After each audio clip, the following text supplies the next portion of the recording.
Uh, it is about what we want to discuss today. So now I open the floor for another minutes lah. If any one of you want to ask question, boleh tanyakan soalan. Silakan. Dokter, Hmm. dokter, saya mau tanya, Norisham, Hmm. bagaimana kita mau bagi rileks orang yang merasa pekerjaan dia ini kan kadang salah alamat? Macam mana kita mau kasih tenang deh? Pasal saya banyak case orang minta saya punya motivasi lah. Dia give up, dia bilang saya sudah coba ini, coba ini, coba ini. Terlepas, terlepas, terlepas. Tapi saya bilang sama dia satu saja. Macam dokter cakap lah, rezeki Hmm. sudah tidak akan pernah selamat. Mungkin kau lost job yang 3.000 punya, kau lost job 4.000. So Macam akan saya lah. datang, kau mesti sampai apa? Kalau itu sudah rezeki kau saya bilang, bukan 3.000, 10.000 punya job pun kau akan dapat kalau sudah rezeki. Tapi kalau belum, kau coba macam mana pun tidak dapat. Saya buat begitu sih ya. Tapi kebanyakan banyak yang tidak boleh terima, dokter. Ada Oke, cara oke. lain kah? Dia begini, kalau kita guna konsep akademik, saya punya kajian PhD, salah satu sebab kenapa kita apply suatu kerja itu sebab kita mempunyai minat yang mendalam. Dia panggil passion. Passion ni ada dua dimension. Satu ialah harmonious, satu ialah obsessive.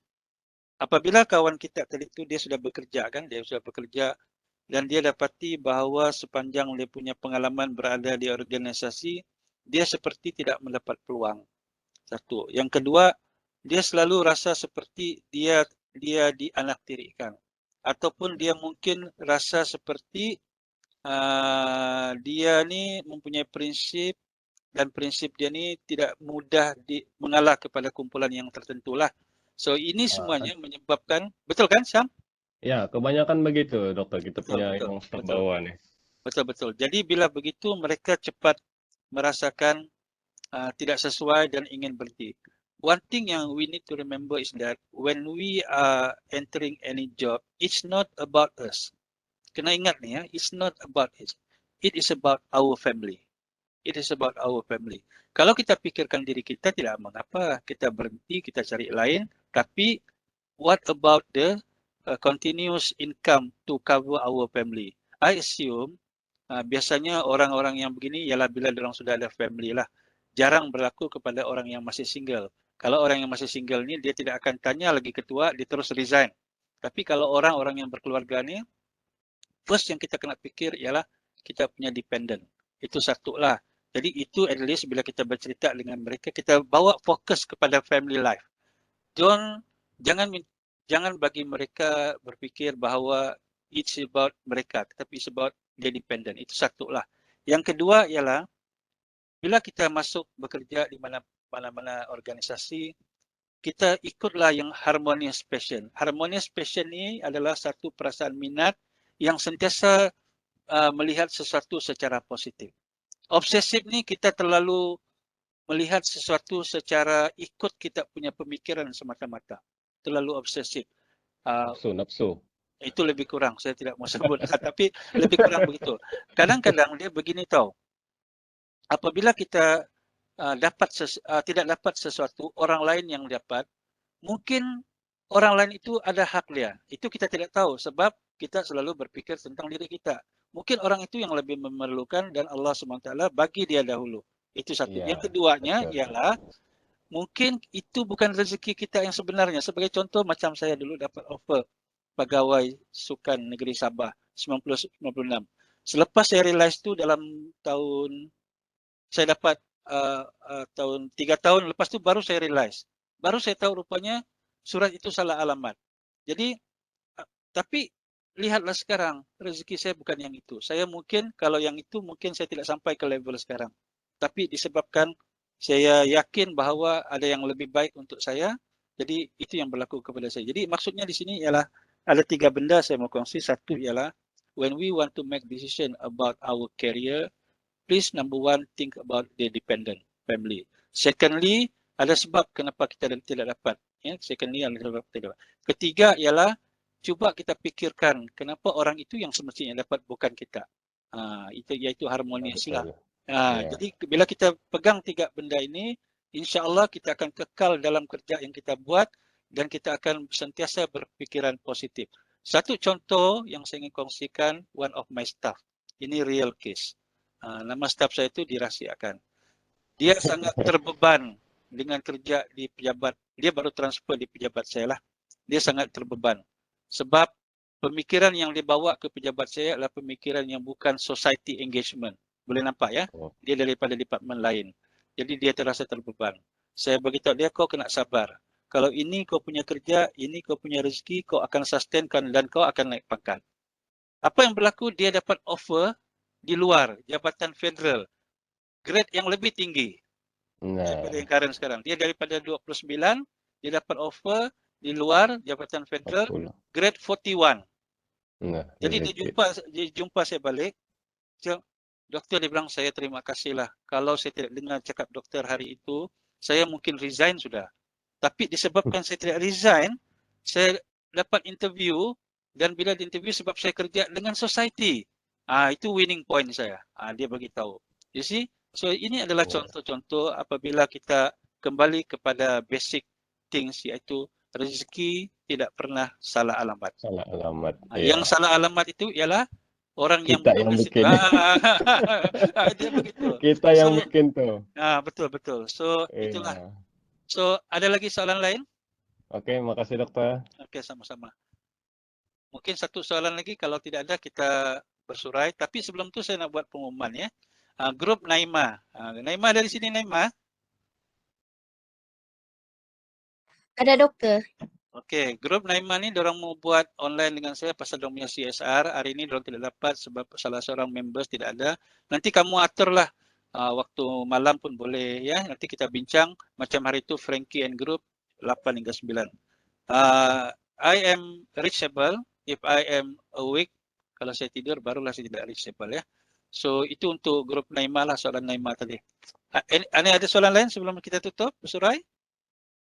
Doktor, saya ada soalan. Ya. Dia berkenaan dengan yang staf yang memang sudah bekerja di dalam satu organisasi itu kan. Kita nampak dia masih panjang dari perjalanan, tapi dia sudah berada di satu comfort zone.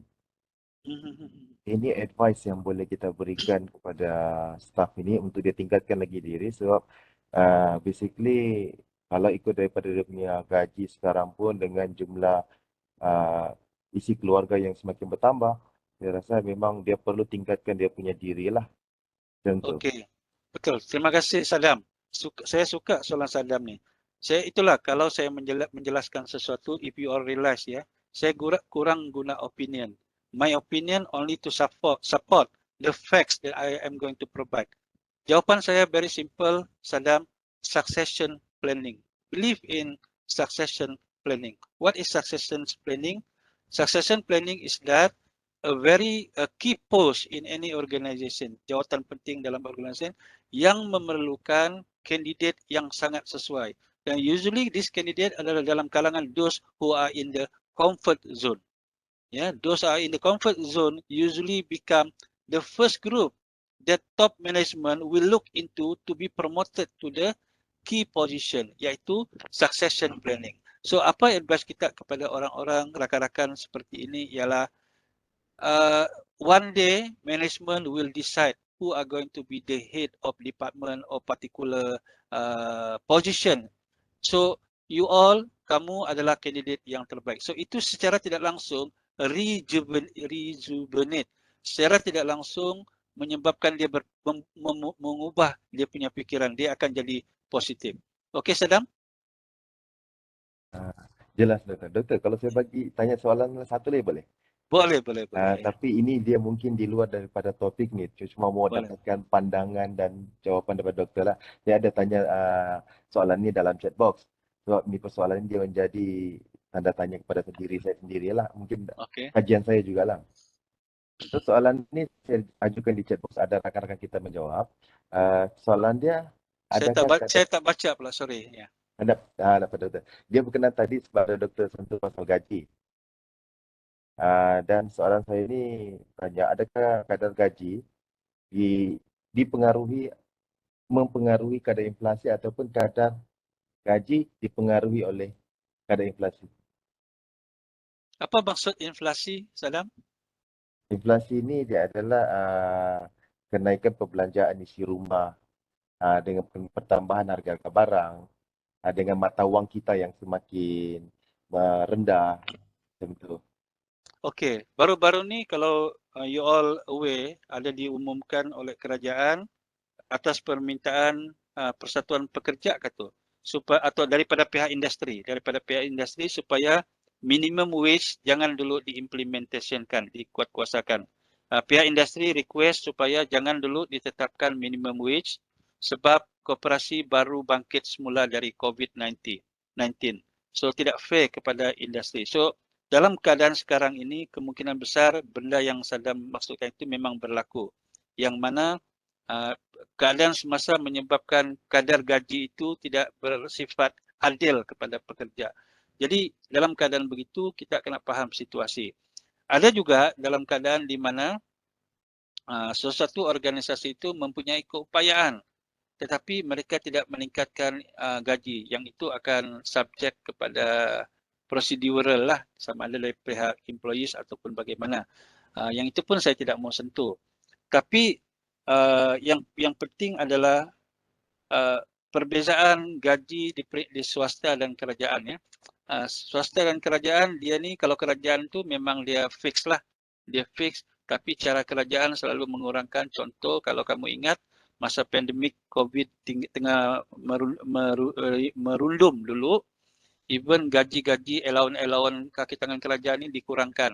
Itu masih berkuat kuasa tu saya rasa. Setiausaha sudah bagi implement, kurangkan yang itu dan mungkin akan dibenarkan semula yang mana gaji asal, allowance asal itu akan diberi semula.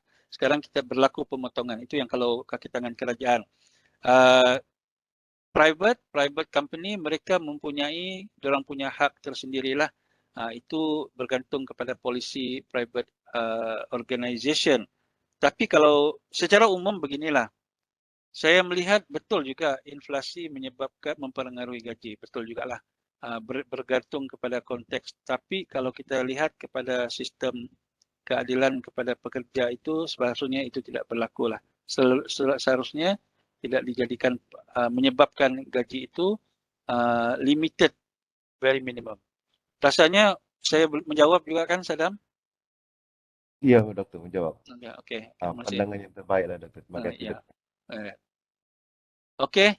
Kalau tidak ada lagi macam siok pula kita punya soal jawab ni kan. Ya. Mungkin nanti lain kali kalau apa ni you all mau buat. Frankie. Khairul. Khairul kah? Sorry. Okay, sir. Saya actually mau tanya soalan berkait dengan pengalaman juga, sir. Ya. So tadi saya recall saya ada mention pasal tu LinkedIn and job fair kan untuk walk-in interview begitu dalam slide kita awal-awal tadi. Okay. Yang saya dapat recall sini, saya tidak tahu kalau familiar dengan MyStep. MyStep ni UMS pun ada program untuk buat MyStep ni untuk student baru yang masuk. So kena isi itu MyStep. Usually MyStep ni kena guna oleh kerajaan kan, sir, betul? Okay. Untuk rekrut orang lah. So saya dikaitkan pula dengan saya punya experience. Saya pernah ikut dalam job fair. Okay, ada some of the company dia tidak requires resume. Dia cuma bagi borang untuk kena isi, and then dorang akan jawab, dorang akan tanya based on behavioral template form. Okay, so yang saya mau tanya sini, sir, kan yang CV yang sudah kena buat dengan resume yang sudah kena buat tu, dia tidak valid bagi mereka, sedangkan itu yang akan kita present untuk mereka lihat begitu, sir. Betul. Because most of the details memang ada dalam resume berbanding daripada form yang dorang bagi itu, sir. So bagi saya dia out of to yang apply kerja tu dia akan rasa lagi tersepit, macam tertekan sebab dia tidak prepare untuk that form. Because dia only prepare untuk dia punya resume. Gitu, sir. Okay, thank you Rizwan. Ya, tadi pun saya lupa untuk jelaskan. Resume ni kalau kita apply based on maklumat dari newspaper, daripada website. Tapi kalau job fair tidak. They don't require you to bring your resume because dia ialah work-in interview. Ingat ya, resume itu untuk melayakkan diri pergi interview. Tapi kalau work-in interview memang sudah layak di interview. Sebab itu number one. Sebab itu tidak perlu resume. Tetapi kalau kita memang tahu, ya, kalau kita memang tahu ada job fair dan ada work-in interview, yang mana kita sudah melepasi saringan untuk di interview, tidak salah kita bawa kita punya resume. Tidak salah. Daripada tidak ada, bagus ada. Itu dia punya ideas. Terpulang kepada mereka untuk menilai itu ataupun tidak. Kita perlu kena ingat, ada reason kenapa orang buat work-in interview. Ada reason. Reasonnya ialah immediate appointment. Reason dia ialah immediate appointment. So, bila immediate appointment, of course, they know that those yang berani, saya ulang ya, those yang berani work-in interview adalah mereka yang layak dari segi requirement. So, apa yang mereka perlu lakukan ialah to differentiate, to distinguish which one to hire. Sebab itu diorang bagi soalan-soalan behavioral. Ya, so harap jawapan saya memenuhi expectation Ridwan. Oh, iya sih, kalau betul juga saya punya cakap tuh. No wonder lah selama ni saya tengok most of macam career fair ni, job fair ni, dia gunakan dorang punya own behavioral template form tu instead Yes, of minta resume directly. betul. Okay, sir. Thank you, sir. Okay, thank you. Good question from Rizwan.